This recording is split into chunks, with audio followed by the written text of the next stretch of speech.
Good morning, fourth grade. Welcome to our reading unit for this week. I'm on page 104 in your small reads. Page 104 in your small reads. You need to check that out.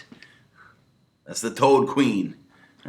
Maybe you've heard some stories about a toad or a frog and that gets kissed, and it wasn't a frog or a toad at all. It was a beautiful, beautiful queen that was put under a spell to become a toad until kissed by a royal prince.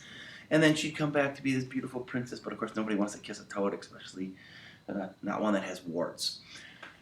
Our essential question for this week is, how do animal characters change familiar stories? And so it's a story that you know, it's a familiar story, yet we're going to change it a little bit to make some adjustments on it. It says, look familiar. Hi, I'm a handsome prince. I just had to be a frog for a moment. My story is about courage and amazing transformation. Giddy transforms from a toad to a prince.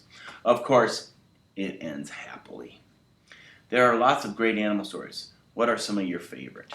Well, the one that I like the most is the Three Little Pigs one. And they got a little play on the Three Little Pigs one. It's the big bad wolf has a really bad cold. And he sneezes, not huffing and puffing.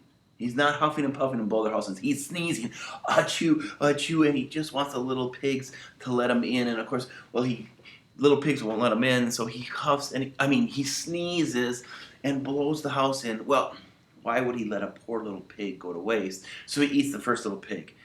I don't know if you've ever read this story, but it's hilarious. He actually sneezes the second house down, and he's in this courtroom. He's on trial for eating the three little pigs, and he's trying to play it off like, oh, I just had this terrible cold, and I was sneezing, and I just needed some medicine, and well, that's one of my favorite stories. Maybe you have others.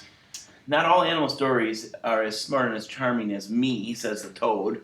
What are some character traits of the animals in your favorite stories? So think of their traits. Be something we talk about throughout the week. Okay, our essential question, how do animal characters change from their stories? And this week, our genre is a drama. Now, most of the time, we don't call them dramas, except for now sophisticated fourth graders, so we do. But most of the time, we'd call them a play. So if we were in school, you would have this part, and you would have this part, and we'd take turns having the parts. We'd read the play. This week I want to try to get Mrs. Bauer and a couple other teachers to help me read the play to you on Wednesday. We'll see what I can do about that. Today's play only has a few characters. I'll read all the parts. Stay tuned for the second video for that.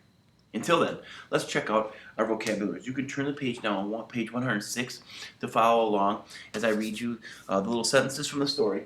We check out the pictures. We go over the definitions so we can learn a few more new words.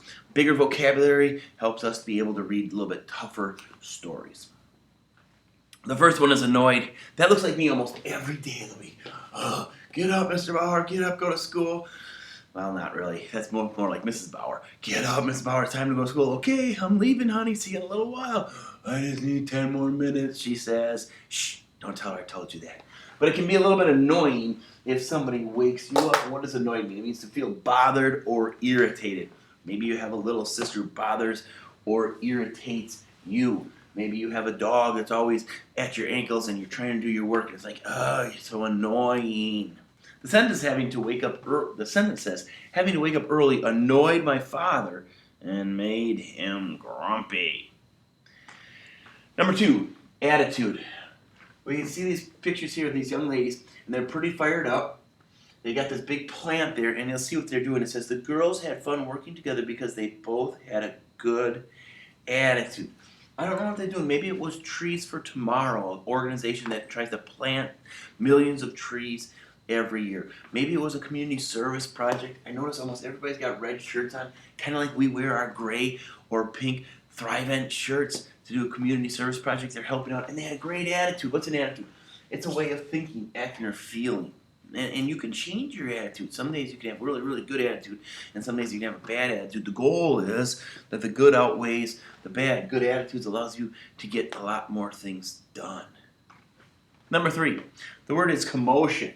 Now, these are swans here. The sentence says, the swans made a commotion with their squawking and splashing. Now, I don't know if you know what's happening right now, but in Canada, all the geese go to Canada for summer because they get nice, beautiful, huge, clean lakes up there, and the swans go up, the geese go up there, and they have their babies. And, well, now it's getting cold in Canada. And the lakes are going to start to freeze, and of course the geese can't land on the lakes when they're frozen. So all these geese are flying southwinds, or maybe you've seen them flying over Milwaukee. Maybe you've seen them in your parks. Maybe you stepped on their, they eat grass all day, and the other thing to do is go to the bathroom all day, and they're everywhere.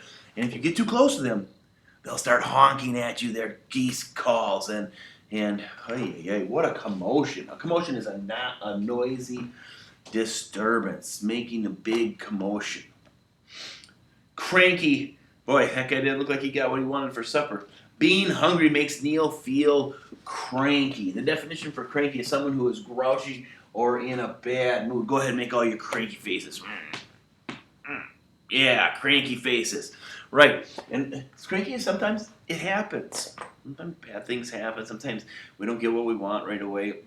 Sometimes we're selfish. Sometimes it's just one of those days. I think today's gonna be one of those days. It's supposed to be rainy and cloudy and windy, and maybe even a chance of some thunder and lightning. We haven't had that in a while, and maybe that weather brings you cranky. I'd rather be outside shooting buckets. And okay, so cranky is someone who's grouchy or in a bad mood. Halfway, familiar.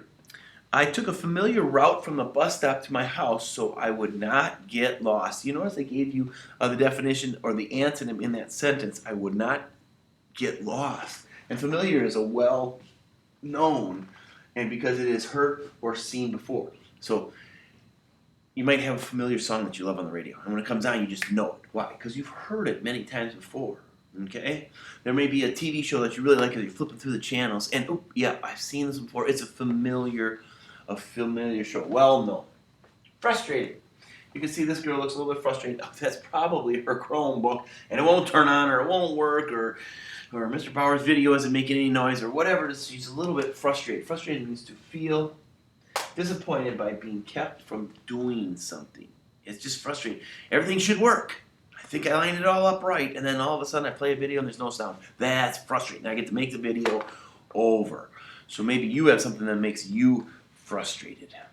Selfish. The two friends were not selfish, the opposite of selfish, at all, because they shared everything. Selfish means people who only care about themselves. I like to say we gotta fight selfishness. If we ever get back in person here, we're gonna find out it takes a whole classroom to be great, and I gotta put my self needs behind the needs of the class. So sometimes I don't get what I want immediately because we gotta make sure the class gets what they need.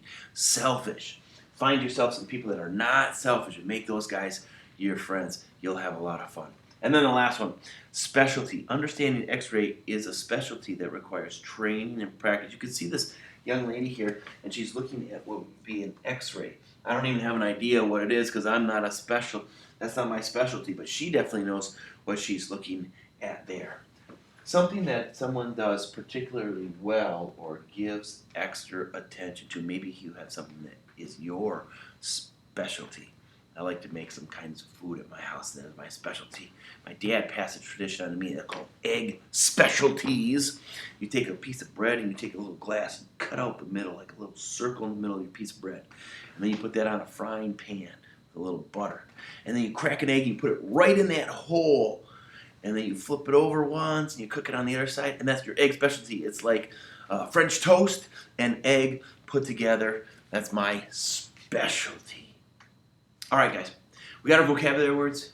We got a little introduction to the story. If you turn the page, you're going to see we have a play, a drama. And we have the ant and the grasshopper, a pretty familiar story with a twist. We're going to check that out in our next video.